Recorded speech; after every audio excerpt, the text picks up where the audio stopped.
Benito Mussolini was born in 1883. He was born in Dovia di Predapio, Italy. His father was a blacksmith and a socialist. His mother was a devout Catholic schoolteacher. Mussolini's upbringing exposed him to contrasting ideologies. As a young man, Mussolini embraced socialist ideals. He worked briefly as a teacher. However, he soon became disillusioned with the socialist movement.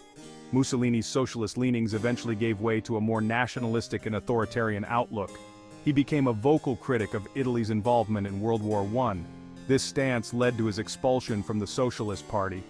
Following his expulsion, Mussolini served in the Italian army during the war. He was wounded in 1917. After the war, Italy faced political and economic turmoil. The nation was plagued by unemployment and inflation. There was widespread social unrest. This tumultuous environment provided fertile ground for extremist ideologies, including fascism. Mussolini, with his charisma and fiery rhetoric, was poised to capitalize on the chaos. In 1919, Mussolini founded the Fascist Party in Milan. Fascism, as an ideology, was a reaction against the perceived failures of liberalism and socialism. It emphasized nationalism, militarism, and the absolute authority of the state. Mussolini's brand of fascism drew inspiration from various sources. It borrowed elements from Italian nationalism, futurism, and the writings of Friedrich Nietzsche. At its core, fascism promised to restore order and national pride. It appealed to a broad spectrum of Italian society. War veterans, disillusioned with the lack of territorial gains after World War I, found solace in its nationalistic fervor. The middle class, fearful of socialist revolution, saw fascism as a bulwark against communism. Mussolini's message resonated with many Italians. They were weary of political instability and economic hardship. His fiery speeches, filled with nationalistic rhetoric and promises of a glorious future, captivated the masses. The Fascist Party, with its black-shirted paramilitary wing known as the Blackshirts, quickly gained traction. The Blackshirts, known for their violence and intimidation tactics, played a crucial role in Mussolini's rise to power. They broke up socialist rallies. They intimidated political opponents. They created an atmosphere of fear and chaos. This strategy aimed to destabilize the government and pave the way for a fascist takeover. In 1922, Mussolini orchestrated the March on Rome. It was a carefully staged display of force.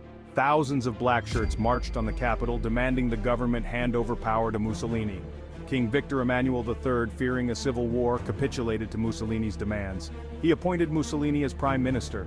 Once in power, Mussolini moved swiftly to consolidate his control. He outlawed opposition parties, censored the press, and established a totalitarian state. He became known as Il Duce, meaning the leader. His regime systematically dismantled democratic institutions and suppressed dissent.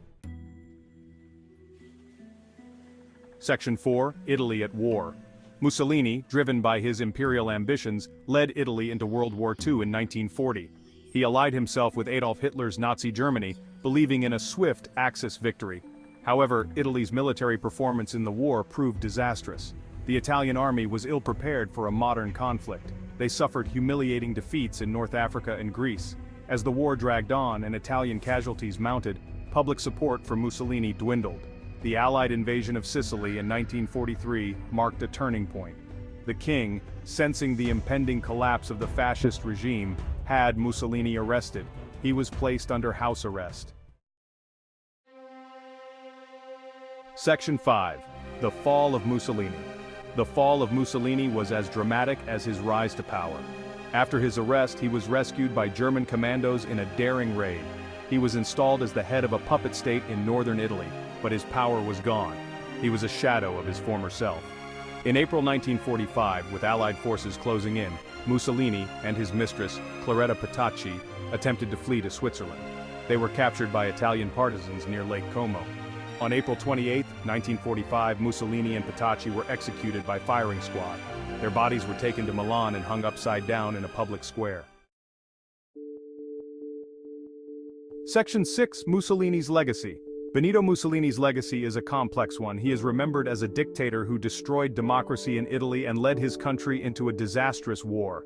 His regime was responsible for political repression, human rights abuses, and war crimes. However, he is also credited with modernizing Italy's infrastructure and promoting economic growth during the 1920s and 30s. Mussolini's rise and fall serve as a cautionary tale about the dangers of unchecked ambition, the allure of charismatic authoritarianism, and the disastrous consequences of totalitarianism. His story remains a subject of historical debate. It serves as a reminder of the fragility of democracy and the importance of safeguarding democratic institutions.